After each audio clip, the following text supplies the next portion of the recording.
नमस्कार, आदाब, सत श्री अकाल, केम छो। मैं हूं मोहम्मद अनस सिद्दीकी। आप देख रहे हैं वॉइस ऑफ पॉलिटिक्स। आज हम बात करेंगे कोरोना वायरस को लेकर के कि किस तरीके से कोरोना वायरस ने न कि आम आदमी को बल्कि ख़ास आदमी को भी अपनी चपेट में लेना शुरू कर दिया है। मजाक में कन्वर्ट कर रहे हो, कॉमेडी बना रहे हो उसको। नंबर 1। नंबर 2, कोविड पर आते हैं। हाँ भाई, कौन कहता था कि कोविड के साथ जीना सीखना पड़ेगा? ये केजरीवाल। और जब केजरीवाल ने ये बोला था तो मैंने क्या कहा था? कोविड के साथ मैं जीना कभी नहीं सीख पाऊंगा, इसको हराना पड़ेगा। पर बहुत से लोग चुप रहे। क्यों चुप रहे? क्योंकि केजरीवाल जो भाषा बोल रहा था, माफ करिएगा, वही भाषा सेंट्रल गवर्नमेंट बोल रही थी। क्या ये कौन सा तरीका था कोविड के साथ जिलाओ? अब जियो दिल्ली में कोविड के साथ, जियो। दिमाग ठिकाने आ गए? कल का बयान देख लिया। 5 लाख हो जाएंगे, 3 लाख हो जाएंगे, 1.5 लाख बेड चाहिए, 1 लाख बेड चाहिए। 6000 बेड में छींके आ गई। मुख्यमंत्री दिल्ली का झूठ बोल रहा है। मुकदमा होना चाहिए, सुप्रीम कोर्ट को सुओ मोटो कॉग्निजेंस लेना चाहिए। 20 दिन पहले बोल रहा था 50,000 पेशेंट्स को हम हैंडल करने के लिए तैयार हैं। 20 दिन बाद कह रहा है 3000 बेड हैं और 250 हमारे पास वेंटिलेटर हैं। बाकी लोग कहाँ हैं? घर पर हैं। इस हिसाब से तो अगर मैं वहां का मुख्यमंत्री होता तो मैं कहता मैं 10 लाख पेशेंट्स को हैंडल करने के लिए तैयार हूं। 5000 को एडमिट कर लूंगा और 9,95,000 को घर भेज दूंगा कि बेटा जाके घर में काढ़ा पियो। और जब सांस फूलने लगेगा और फोन करोगे तो एम्बुलेंस लेने आएगी नहीं, फिर वीडियो बना बना के वायरल करना। शर्म आनी चाहिए हम लोगों को। जिस देश की राजधानी में हमारा प्रधानमंत्री बैठा है, हमारा केंद्र स्वास्थ्य मंत्री बैठा है, एक मुख्यमंत्री बैठा है, एक लेफ्टिनेंट गवर्नर बैठा है, वहां पे लोग वीडियो बना बना के डाल रहे हैं कि हमारा दम घुट रहा है, मर रहे हैं, हमारे घर वाले मर रहे हैं, कोई जगह नहीं है हमारे एडमिट होने के लिए। और हम लोग कह रहे हैं हमें कोविड के साथ जीना सीखना पड़ेगा। अब लोग कहेंगे फेडरल स्ट्रक्चर वो राज्य है, वो केंद्र का जिम्मा नहीं है, वो इसका जिम्मा नहीं है। अरे किसी का जिम्मा हो, जिसके घर में कोविड आया होता है ना, और उसका बाप या उसका बच्चा या उसके बीवी मर रही होती है, और वो जब अस्पताल में फोन करता है तो उसको ये नहीं पता होता ये सेंट्रल गवर्नमेंट का अस्पताल है या स्टेट गवर्नमेंट का अस्पताल है, केजरीवाल के अंडर आता है या लेफ्टिनेंट गवर्नर के अंडर आता है। हम लोगों को शर्म आनी चाहिए। कोविड-19 की पूरी लड़ाई पॉलिटिकल एफिलिएशन को दिमाग में रख के लड़ी जा रही है। केंद्र सरकार को समर्थन करने वालों की इतनी हिम्मत नहीं है कि केंद्र सरकार की गलतियों पर उंगली उठाएं और बातमीज केंद्र सरकार से सवाल पूछें। केजरीवाल को समर्थन करने वालों की इतनी हिम्मत और औकात नहीं है कि सवाल उठाएं और बातमीज ट्विटर पर या फेसबुक पर या सोशल मीडिया पर इन लोगों से सवाल पूछें कि तुम लोगों ने तमाशा कर क्यों रखा है। तुम लोगों ने देश को कोविड-19 की लड़ाई को लेके लावारिस बना दिया है। मानो या न मानो, किसकी कितनी गलती है ये आपस में तय करते रहना, ठीक है? तो वो बात तो दिमाग से अब निकाल दो कि कोविड के साथ जीना सीखना पड़ेगा। जिस शहर, जिस गांव, जिस स्टेट में कोविड ने पैर पसार लिए, पैर फैला दिए, उस जगह कोविड के साथ जीना नहीं सीख पाओगे। कोविड से जब तक जीना अकड़ते रहो जब तक कोविड तुम्हारे और हमारे घर नहीं आया है। जिस दिन घर आ गया ना, दिमाग ठिकाने कर देगा। अब आगे की बात खत्म करता हूं लास्ट एडवाइस देते हुए, and I hope this is my last video. इतने बेड चाहिए, इतने पेशेंट चाहिए, इतने डॉक्टर्स कहां से लाओगे? जो डॉक्टर्स हैं बेचारे पहले ही थके हुए हैं। प्राइवेट नर्सिंग होम दुकान खोल के बेशरम बैठे हैं, ठीक? इतने डॉक्टर्स कहां से लाओगे? सजेशन दे रहा हूं गवर्नमेंट को, और कहां से उठा के लाया हूं सजेशन को ये आखिर में बताऊंगा। 4th ईयर के जो बच्चे MBBS में हैं उनको उठा लीजिए अभी से। कोविड की लड़ाई कम से कम 1 साल चलेगी। मान लीजिए 5 साल का कोर्स होता है। 4th ईयर जो पास आउट कर गए हैं वो लगभग डॉक्टर बन गए हैं। 1 साल का स्पेशलाइजेशन कोर्स उनका बचा हुआ है, ठीक? बेसिक चीजें उनको सब आती हैं। कोविड की लड़ाई में हमको स्पेशलाइज चीजें लेनी चाहिए। BP लेना, इंजेक्शन लगाना, दवाई देना, वेंटिलेटर लगाना, पल्स देखना, टेम्परेचर देखना, वगैरह वगैरह वगैरह। इससे ज़्यादा ज़रूरत नहीं होती। जो लोग होम आइसोलेशन में, घर में अगर एम्बुलेंस जा रही है उनको चेकअप के लिए जाना, विजिट करना, लैब्स में ड्यूटी लगाना। इन लोगों को, बच्चों को, 4th ईयर के बच्चों को उठाइए, कोविड की लड़ाई में इनको इन्वॉल्व करिए। बीच की पढ़ाई इनकी 4th ईयर के बाद ब्रेक करिए। अभी जो सेशन शुरू हो रहा है, एक झटके में हिंदुस्तान में हजारों डॉक्टर खड़े हो जाएंगे। अलग अलग इनकी ड्यूटी लगाइए।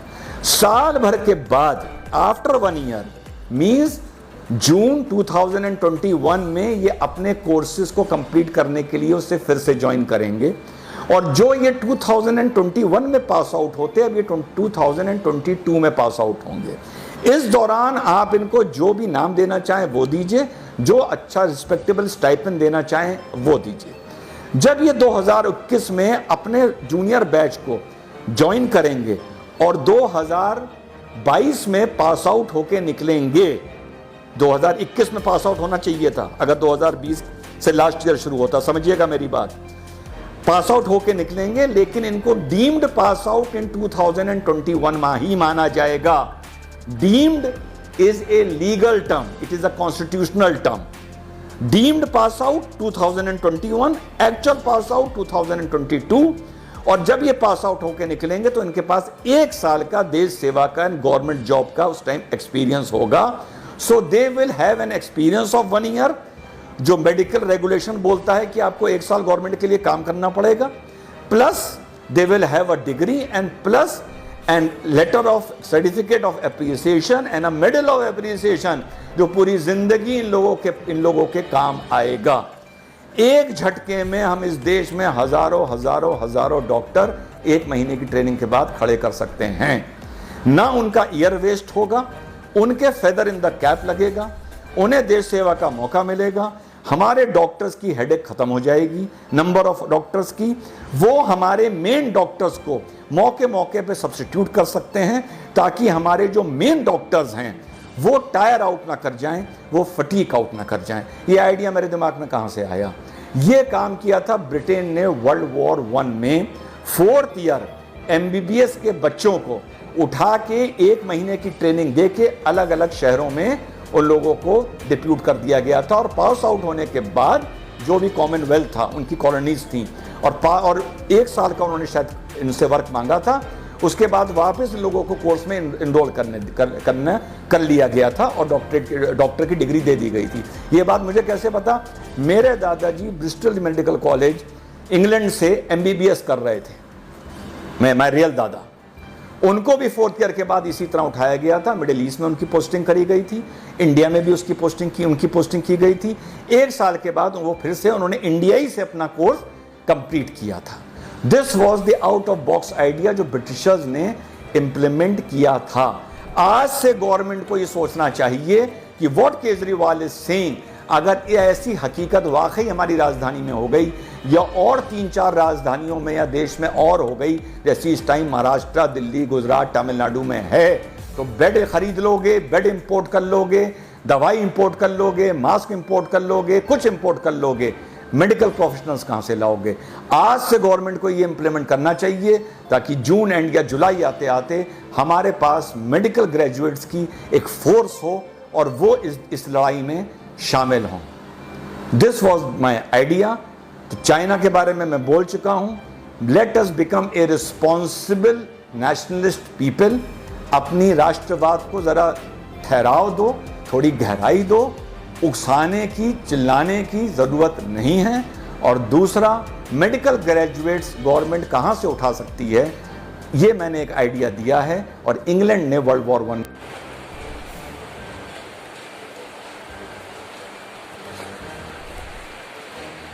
मैं शिव सिंह यादव LNJB हॉस्पिटल में एडमिट हूँ कल से।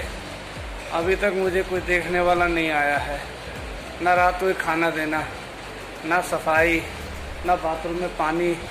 ये देखो वार्ड में गंदगी कितनी है, ये देखो गंदगी, देखो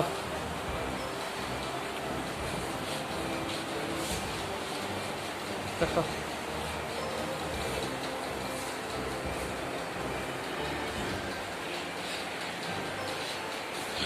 परेशानी है अंकल जी। हाँ, यही है, पानी वानी पिया और बाथरूम में पानी नहीं आ रहा, नहीं आया, ना साफ सफाई है, ना कोई देखने वाला आ रहा है, ना कोई दवा दारू पूछ रहा है। यहाँ सबका बुरा हाल है। इसको फटाफट लाइव डालिए। बाथरूम में दिखाता हूँ कितनी गंदगी है। यहाँ देखिए, देखिए ये देखिए बाहर का हाल, ये देखो। आदमी ऐसे ही मर जाएगा गंदगी देख के। देखिए, ये देखिए, लोग अपनी बोतलें भर भर के यूज कर रहे हैं।